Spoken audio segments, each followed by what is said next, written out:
be talking about the top tech trends that came out of this weekend's YCS. I think 30% of you that have not smashed the ever-living crap out of that subscribe button, smash it so you guys don't miss out more awesome content. So they posted an article talking about some of the tech choices, but they didn't talk about everything. But we're going to start off with offerings to the doomed here, which is actually kind of interesting because if you watched the top breakdown video earlier in the day, you saw me talk about offerings to the doomed because this spell card is literally a quick play that skips your draw phase, but all it does is it spot removal options a card. Now, what in the world makes that so good? Well, taking away your opponent's monster in this current format is extremely, extremely good. I don't need to be the first person to tell you that if you can remove your opponent's monster, what are they supposed to do? All right, that's one of the biggest things about modern era Yu-Gi-Oh! Is you need to be able to use those monsters to link climb. And if you cannot link climb or, access exceed materials or any of that other stuff, okay, well, you're kind of off to the races. Now, somebody's going to be like, well, Robbie, the card's kind of bad. Like, what's the point in, playing this? Well, Flaunderies does not give two craps. They're searching their entire deck.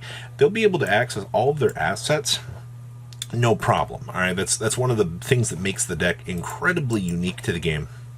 Is, oh no, I don't get to draw a card. I've already probably set myself up into a massively strong winning position at that point in time that it's not gonna matter. So I think Flounder and Sky Striker being, among the two decks that can head so far ahead of the metagame, not even caring, is really, really nice. But I mean, it's not always going to be about that because not every Flounder deck has been testing this. Maybe it'll pop up now as an extra option tree, but I feel like this was something that worked out, at least for the particulars of this event. Next up is the Spiritual Water Art Alley. Now, I've already gone and gave it an entire thesis about this card and how it is the new appointer of the Red Lotus.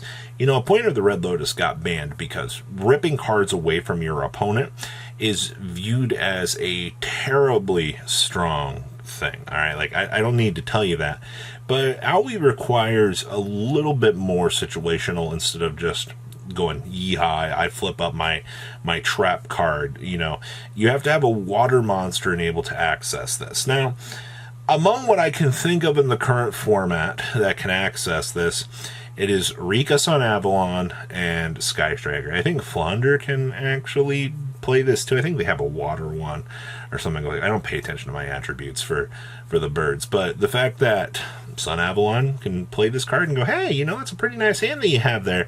I've already set up full combo. Okay, cool. Hand rip? Oh, okay. And then Sky Striker ends on the Shizuku. Let's be honest here at this point in time. Ending on a Shizuku is not the strongest thing in the world anymore. All right, it's going to put... The reason why you'd board in Aoi with Striker is because Striker had to go first. Striker does not want to go first at all.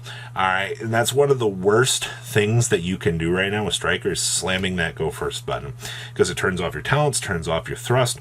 All of these go second cards, your lightning storms even too, that help you or attempt to push you in the right direction to win these terrible matchups, you're not going to be able to do. So something to really consider out here at the end of the day is at least Aoi's entire purpose is to kind of patch up what would be seen as one of the worst matchups that you can kind of bring to the table right now. So I'm extremely happy to see that the best spiritual charmer out here is getting some play.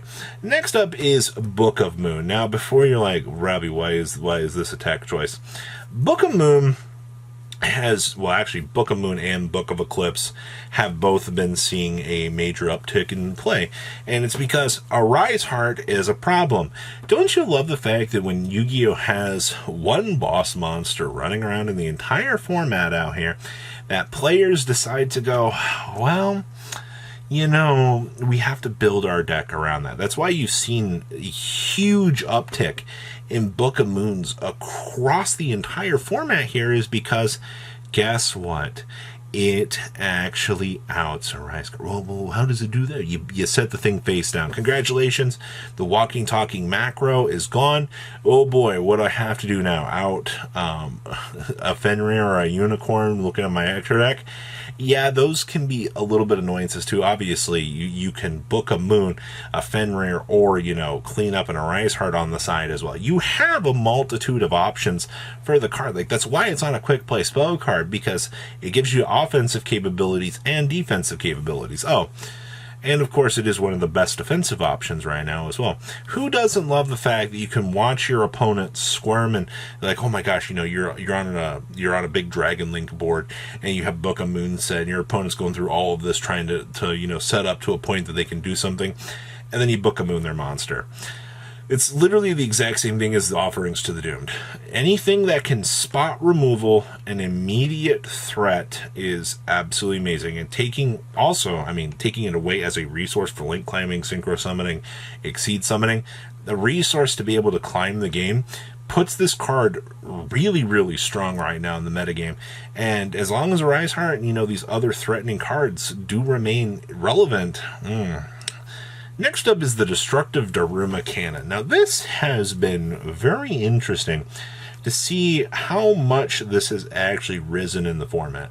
Change as many monsters on the field as possible to face-down defense position. Then if either player controls a monster or monsters, they must send all face-up monsters they control to the graveyard. Now, the thing that makes this card so good is it is the player, you, all right? Your stuff be unaffected all at once, but you, the player, have to make the terrible decision of what you have to do. So certain cards, like the big old towers monsters, they get sent by this.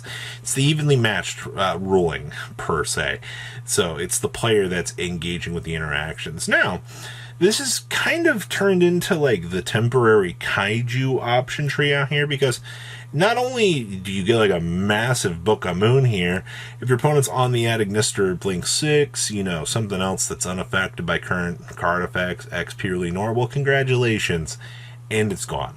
All right, we're seeing people actually playing, Trap Trick as well to be able to pull this out of the deck. You gotta love normal trap cards actually being interactable with this.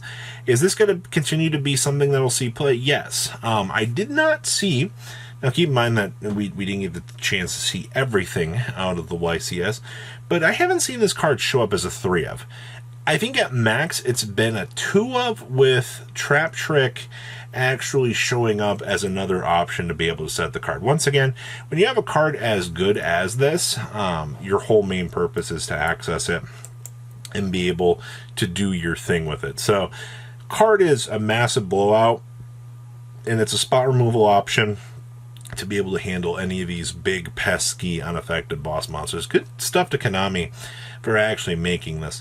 And then, last but not least here, Ghost Bell in the Haunted Mansion. Oh boy, I'm so happy to see that Ghost Bell has got a massive uptick in play here. And to be honest with you, it's mainly because of all this runic BS going around right now. Because whenever your opponent's going to attempt to, do all of the little fun interactions that they could, yeah, you just go ahead and laugh at your opponent on the Ghost Bell.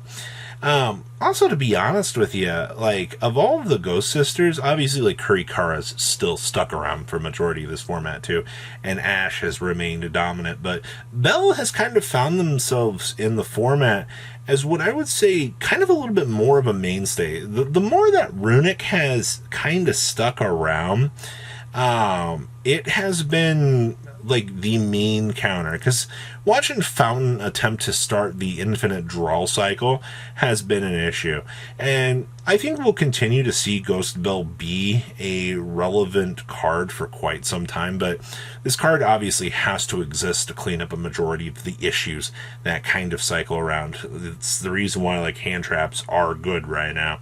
So overall, those are the biggest tech choices that we saw out of the YCS, or at least the things that caught my attention the most. And I will say, as the format kind of continues to wrap up here as we head on into the NEWCQ, into Euros here, you are definitely going to see some very, very interesting things. And then, guess what? Duelist Nexus is on the horizon, so none of this will really matter anymore. So what do you guys think? Please leave a comment down below. Tell me what you guys think. I'll see your beautiful faces back here later today, guys. Peace out.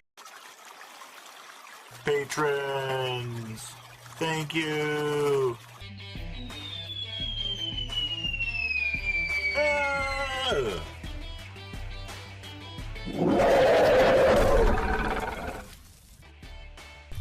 Thank you so much for watching. Check out these other videos.